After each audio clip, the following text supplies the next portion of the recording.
Man, let me tell you something, bro. Yeah. The greatest lie in the history of the world is that hip hop was created in the Bronx from nothing. That is nothing further from the truth. Watching it come together right in front of our eyes in the street, we didn't even really recognize what we were seeing.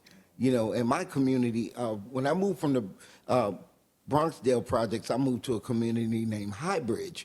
But before that, even Mario would bring his equipment out in the park in the Bronxdale projects, which is not that far from Bronx River. Yeah. And Mario, his MC was named Busy Bee. How about that? And his right-hand DJ was named DJ Jazzy J before he was with Bambaataa and the Zulu Nation. You know? And, you know, so that's why I give Mario so much props, because that's where I saw it. But everybody lived in different communities, got different things, you know? So there was a lot of cross-pollination. You know, in fact, Mario was so important that for the first year that Bambaataa DJ'd, he DJ'd on Mario's equipment. Yeah. You know? And then at the same time, on the west side, where Herc was, there was a DJ named DJ John Brown. Okay. That was a DJ that inspired Herc. But you never hear about him. Why do you think that is? Well, because when people who originally went to the Bronx to get the stories of hip hop, they talked to who they talked to, and they took it as God, as gospel, as the Bible. But there were many people that were never named, like DJ Smokey. Have you ever heard of him? I've heard of people named DJ Smokey, but I'm pretty sure it's not the same one you're talking about. Well, back in the day, there was a DJ named DJ Smoke or DJ Smokey, and he had a crew called the Smokatrons. And he also had a crew called the Master Plan Bunch. Okay. And Grand Mixer DXT is one of the disciples of DJ Smokey. And DJ Smokey had a record boy named DJ Flash. And Flash never mentioned Smokey. But Smokey is on numerous old school flyers battling Kool Herc. And every time he battled Herc, he lost. Not because Herc was a better DJ. In fact, Herc and Bam couldn't DJ their way out of a paper bag back then. I'm sorry, but it's true. So what made a good DJ back then? Because I know what makes a good DJ to me now. Well, but how you going to beat Herc if you set up over here, he sets up over there, and he turns the knobs on you and no one can hear you? Damn, yeah. So Herc turned the knobs on his Macintosh amps, and your sound system was a tree that fell in the forest.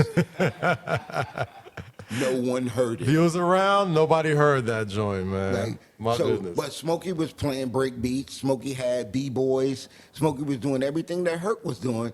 But after he would lose to Herc, he would go out and DJ all night and pull big crowds just like Herc in the same community. Yeah. Not far away. Yeah.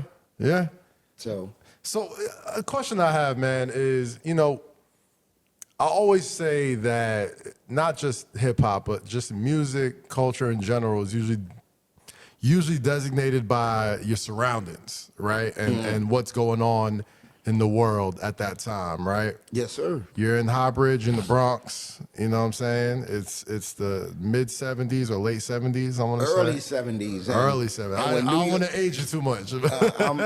For the record, I'm 58 years old. You look good, man. Thank you, sir. You look good. I was born in Freedom Summer, 1964. The Freedom Summer. You know, in North Carolina, and my mom decided she didn't want she didn't want me, my sister, and brother to grow up picking cotton and tobacco. So we followed her sister to Harlem. And, you know, my mom stayed in Harlem with her sister. Me, my brother, and sister went and stayed in the Bronx with our cousin, you know, and that's how that happened. But moving over to the Highbridge community, like I said, there was a DJ there named Pete DJ Jones. Okay. And Pete was like 6'9". You know, he was one of those stand-up disco DJs too. But That's why I should put a babasketball in his hand, being that tall. Pete was no joke with that too. But he had a bar called Pete's Lounge on 164th and Ogden Avenue. Okay.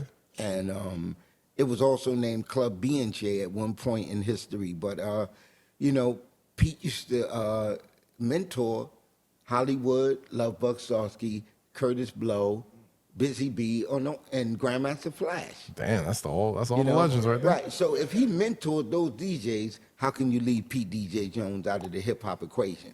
Foundation era. Okay. You Now know, explain that's that. The foundation. The foundation has to. If you're not talking about adding Grandmaster Flowers and Pete DJ Jones and Disco King Mario, those are the founding fathers. You got to give them theirs. And to a lot of artists who came out after Sugar Hill, if you don't give credit to those founding fathers, why do you expect young people nowadays to give you credit? You understand? If you don't have OGs, then you can't be an OG. Yeah. Yeah. None of us invented anything. Stop lying. You didn't invent nothing.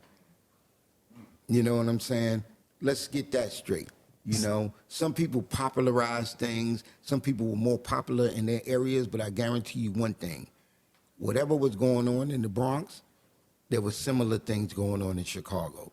Similar things going on down south. Similar things going on in L.A., Oakland, California.